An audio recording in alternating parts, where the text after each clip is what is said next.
Welcome back to the deep dive. We are really sinking our teeth into one of the most creatively conceived TCGs we've encountered lately, Tee Legion. Oh, yeah. It's golf, but, reimagined, like a mythic duel between knights and their dragon hitters battling across these living courses. It really is a genius concept. It grabs that core tension of real golf.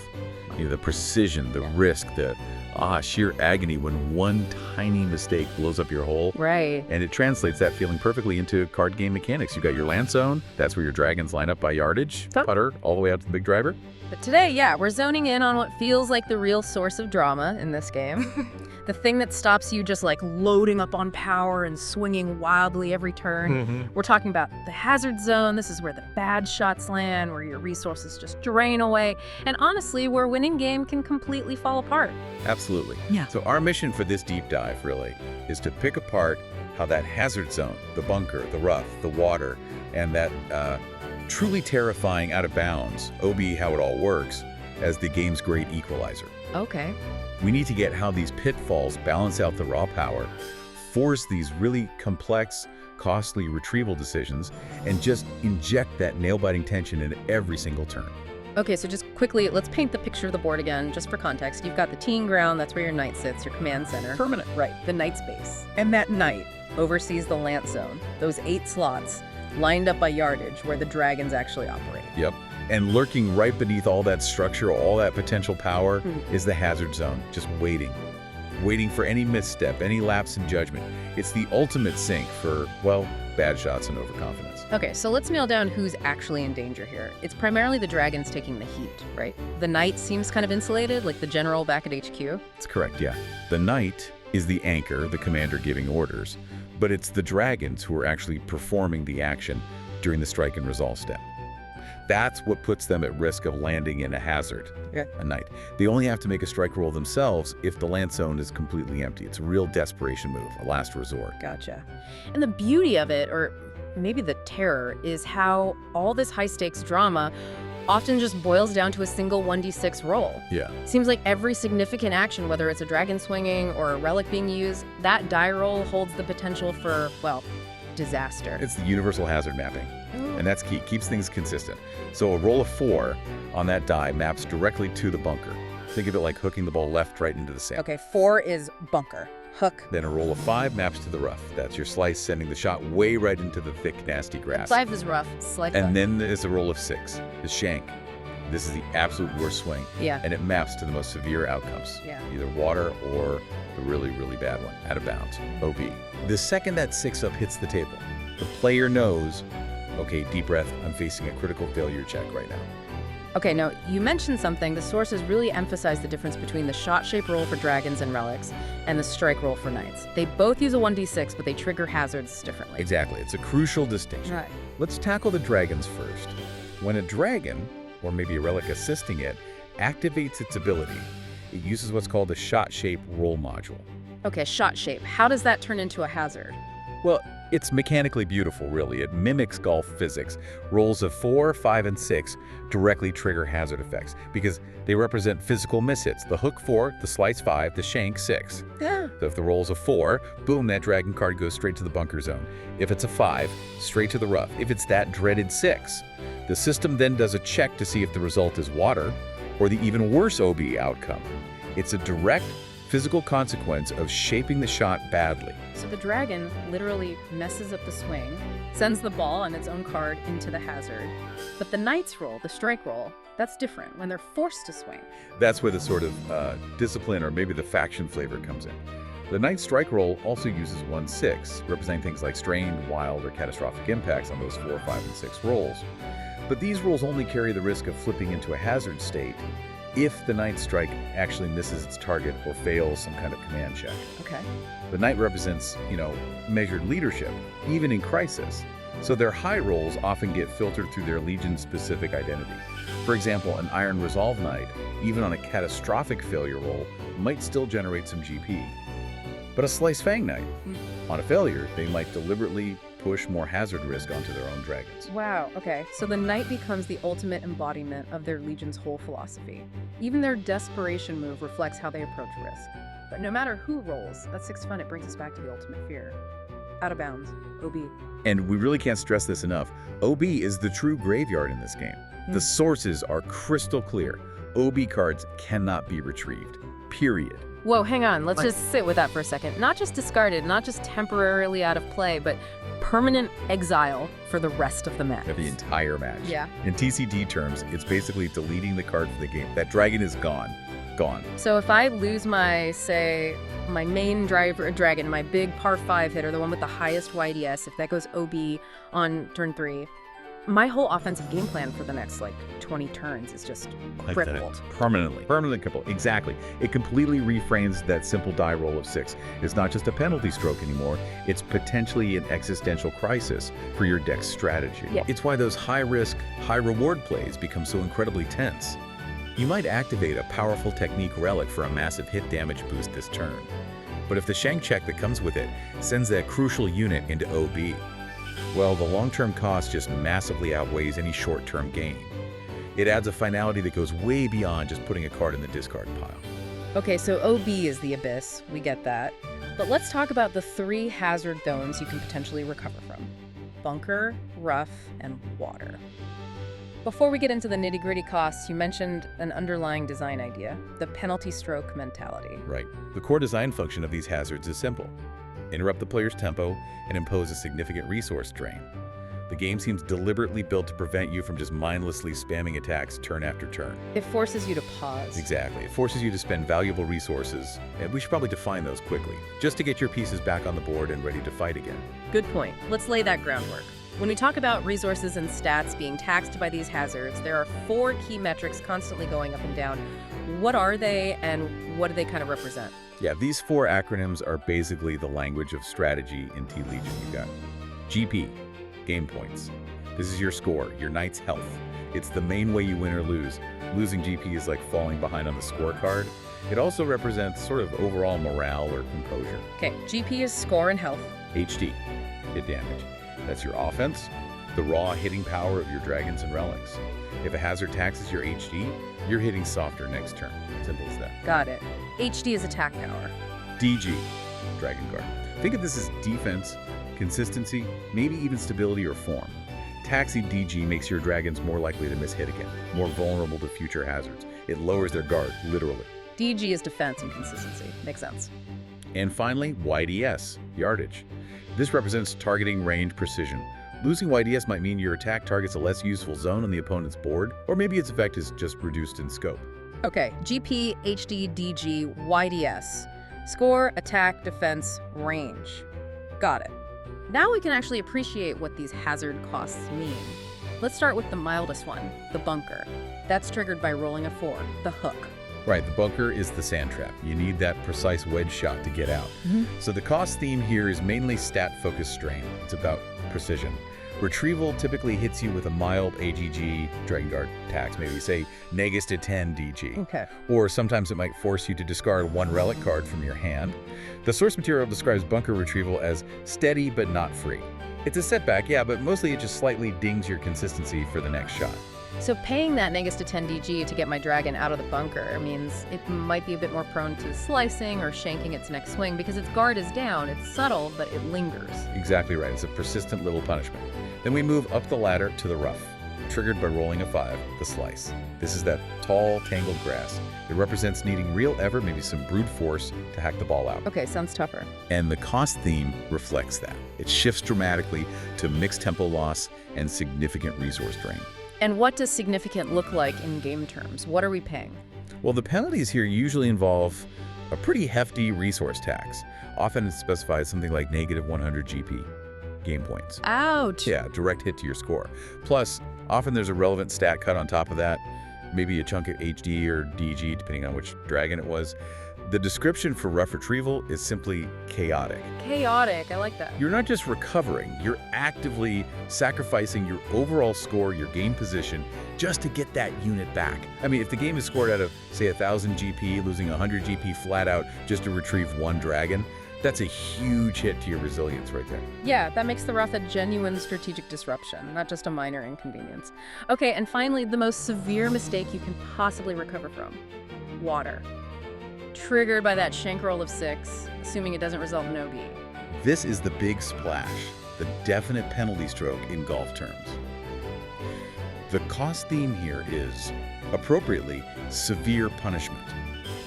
It's designed to slam the brakes on your momentum completely. How severe are we talking? We see penalties like dual stack cuts, for instance, losing both negi to 10 HD and to get to 10 DG simultaneously, Wow. or being forced to discard multiple cards, maybe 2 valuable relics from your hand, or, and this one really hurts tempo, sometimes it imposes a tempo skip on other units of the same par type for your next turn. Hold on, a tempo skip. So if my big par 5 dragon shanks into the water, retrieving it might cost me a chunk of HD and DG, plus I might be blocked from playing any other par 5 units next turn. Yeah. That's Brutal. It is Yeah. absolutely designed to be brutal. Water is basically the game shouting at you, that shot was completely unacceptable, and now you're going to spend the next 2 turns just dealing with the fallout. But wait, the consequences don't actually stop just because you've paid the stat bill or discarded the cards.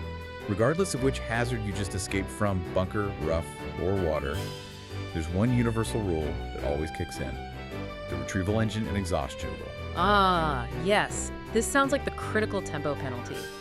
So even after I've paid the steep GP cost or taken the HD hit or lost DG, the dragon I just retrieved comes back into my land zone exhausted. Correct. Always.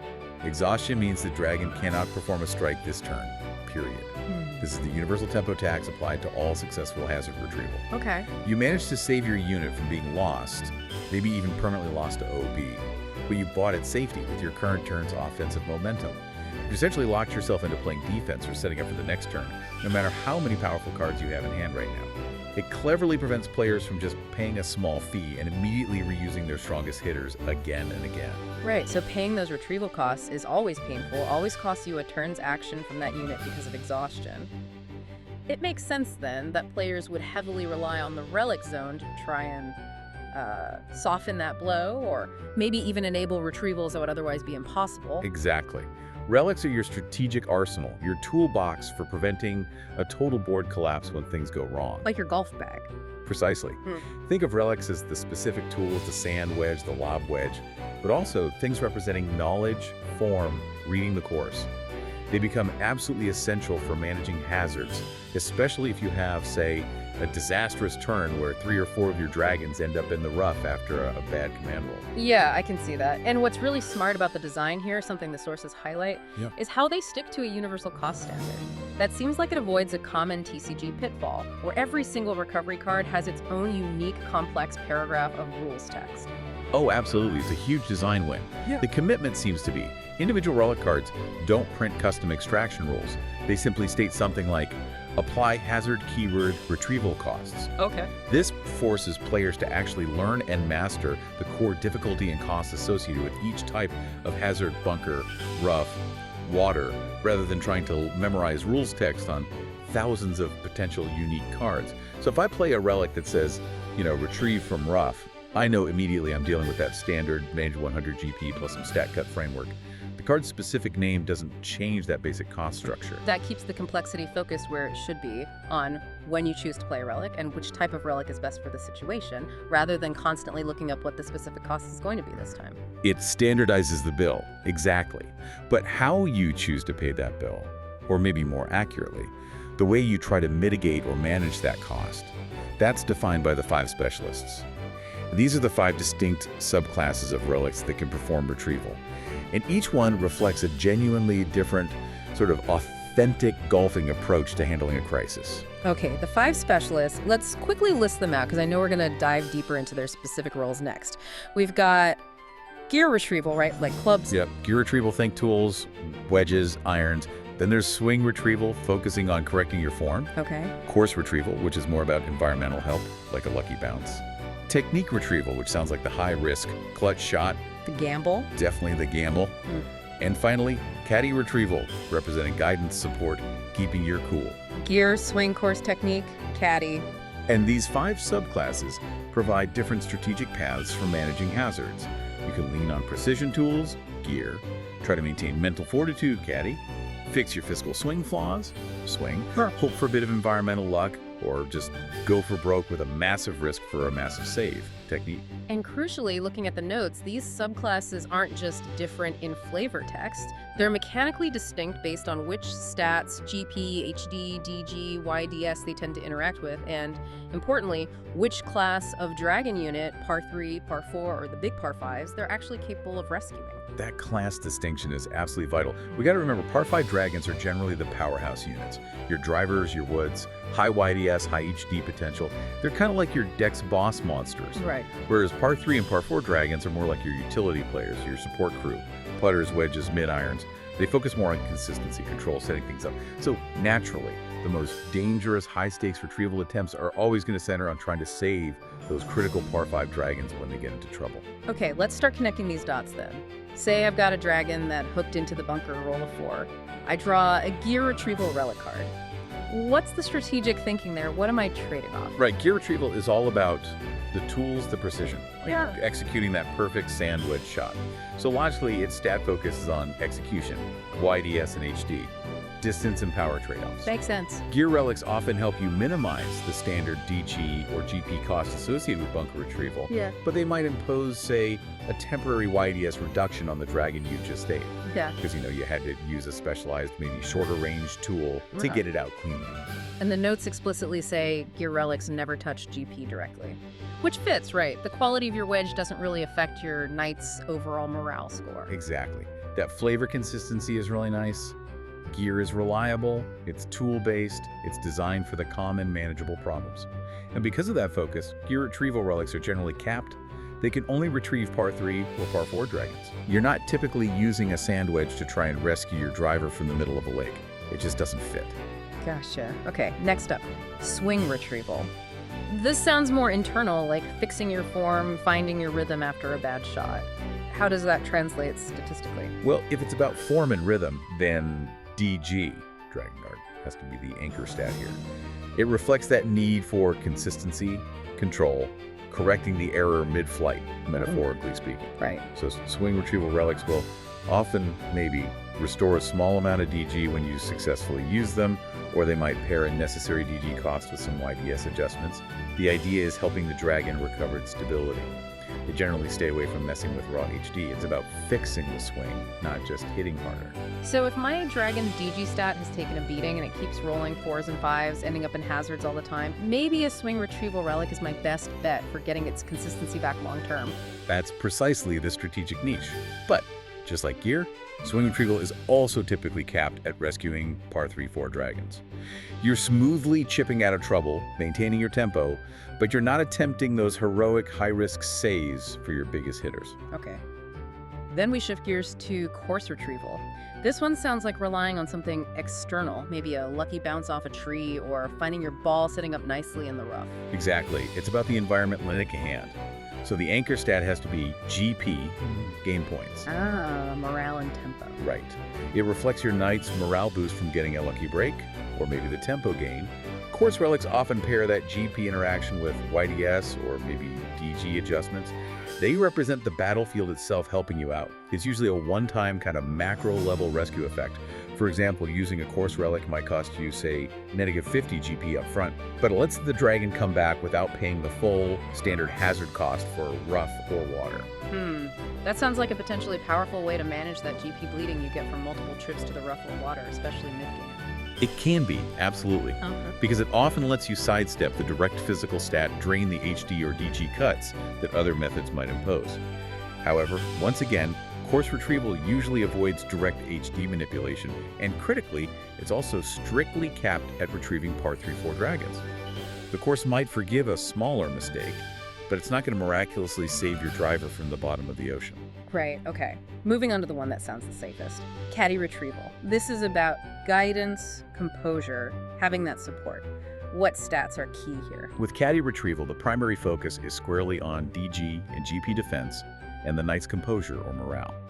The caddy provides that feeling of safety, that continuous steady support.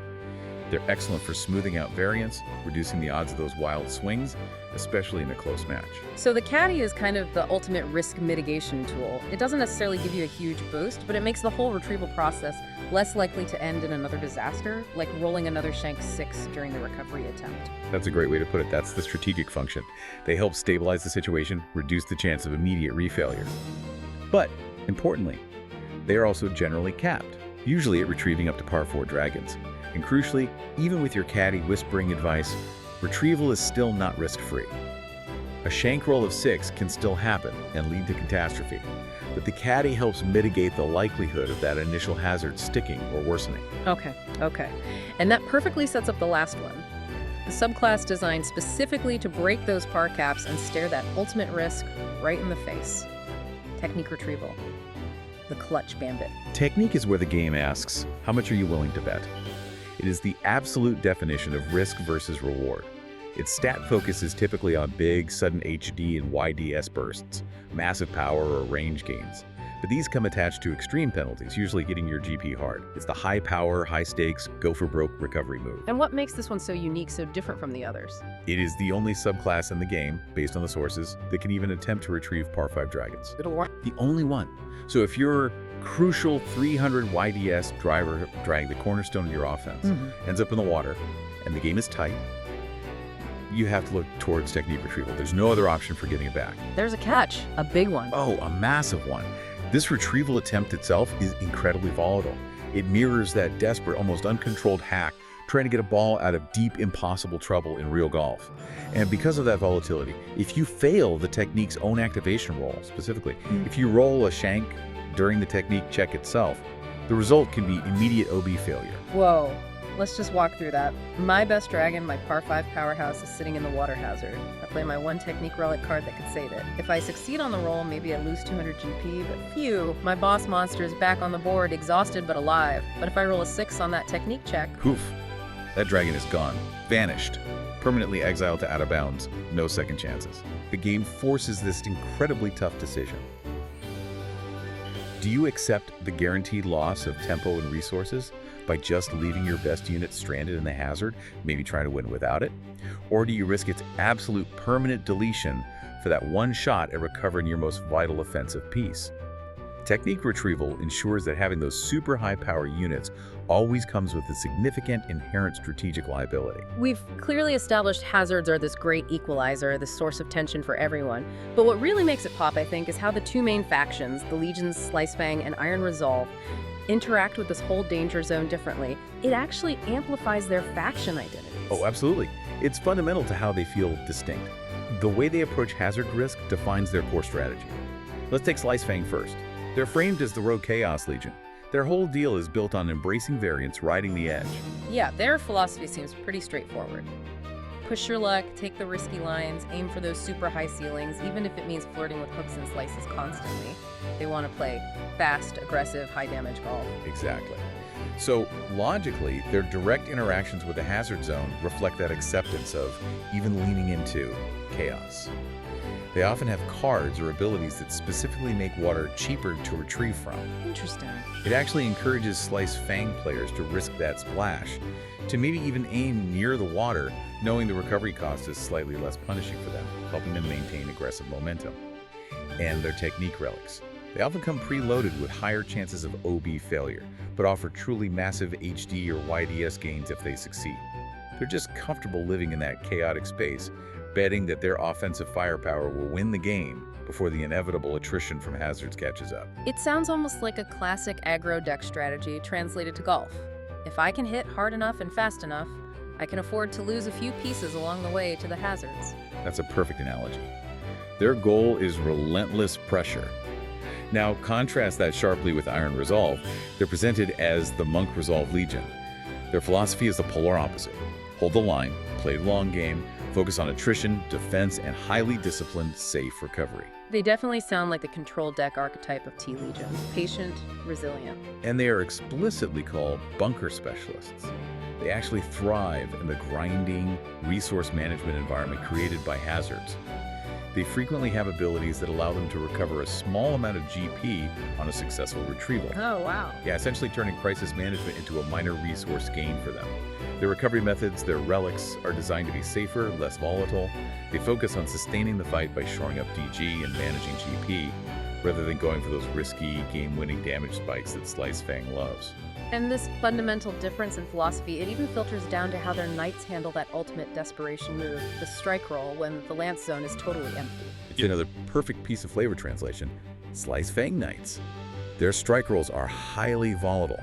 If they hit that catastrophic roll of the 60i, they might not only send one of their own dragons to water, but also force an immediate extra die roll that could potentially send another dragon straight to OB. Seriously, their commander just doubles down on the chaos even when failing. They just can't resist the gamble.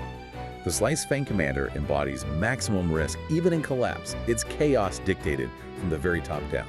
Okay, so what about the Iron Resolve Knight? How do they fail? Much more gracefully. The Iron Resolve Knights represent measured resilience. If they hit that catastrophic 6 on their strike roll, yes, they might still send a dragon to a hazard. But critically, the Knight ability triggers to restore plus 100 GP to the Knight. It's like a disciplined collapse. They manage to extract some value, shore up their own resources, even in the face of failure. And furthermore, their more measured failure rolls, like rolling a 4 strained impact, might sometimes trigger an effect that allows a dragon to return from the bunker while ignoring the standard retrieval cost entirely. Because the Knight's inherent discipline managed to stabilize the team even during the crisis. That is fascinating. So the Knight's failure state is almost as strategically defining as their successful strikes. Slice Fang Knights gamble, potentially making things much worse. Iron Resolve Knights stabilize, focusing on resource maintenance above all else. And this deep systemic difference is exactly why you see different play patterns emerge. Slice Fang players will hoard those risky technique retrieval cards, ready to gamble everything to save their crucial par 5 units, despite the OB risk. Meanwhile, Iron Resolve players lean heavily on their caddy and swing retrieval relics, meticulously ensuring their core par 3 and par 4 support structure stays intact, ready to grind the opponent down turn after painstaking turn. Hashtag outro why risk matters. Wow. This has been a really illuminating journey into what makes Tee Legion tick, that constant tension driven by the hazard zone. If we try and boil down the key takeaways, it seems undeniable that the hazard zone is the game's absolute core equalizer. It ensures no dragon, no matter how powerful or perfectly statted, is ever truly safe from catastrophe or at least significant tempo loss. Definitely. And the real strategic meat of the game seems to live in that constant retrieval decision-making process. Do I spend resources now accepting that universal tempo hit from exhaustion just to get my unit back? Or do I cut my losses, leave that dragon stranded for a while, and focus on rebuilding my land zone with other units? Right. And those 5 specialized relic subclasses, they provide the different pathways, the different tools for recovery.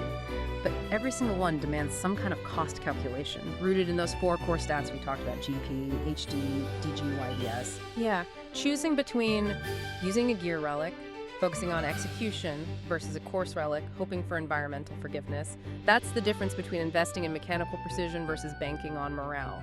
And those seemingly small choices must dramatically shape how a match actually flows. But if we zoom out just one more level, maybe the biggest strategic implication, the most profound design choice, revolves around out of bounds, OB. The fact that the most dangerous outcome isn't just losing some GP temporarily or losing a turn of tempo. It's the absolute, irreversible, permanent loss of the unit. That permanent exile possibility, where your most valuable, maybe even game-winning par 5 dragon can just be deleted by a single shank roll of 6. That introduces a level of strategic gravity, of real consequence, that feels almost unique in modern PCGs. It really proves this game isn't just about stacking the biggest numbers. Exactly. The mere existence of OB forces every player, but maybe especially those risk-loving Slice Fang players, to construct their decks not just to hit hard, but also to have plans for managing collapse. It means that sometimes, staring down a risky shot opportunity, the smartest, most strategically sound choice isn't the aggressive swing that might win the turn but risks the shank, but instead it's the disciplined, maybe boring, low-yardage layup shot, the one that guarantees safe placement and prevents that irreversible, game-losing loss. So the ultimate tension in Tee Legion, maybe it isn't even the direct combat between dragons, maybe it's that constant internal negotiation within the player's mind. Is the immediate reward of this aggressive play worth risking the permanent banishment of my most important asset? That tension, that ongoing battle between calculated aggression and disciplined restraint, that feels like the real deep dive offered by the hazard zone. And that perhaps shows you why sometimes risk management, not just risk-taking, might be the most heroic skill of all in this world of knights and dragons playing Mythic Golf. A really profound thought to end on. Thank you so much for guiding us through the very treacherous terrain of Tee Legion's hazards today. My pleasure. It was fun to explore.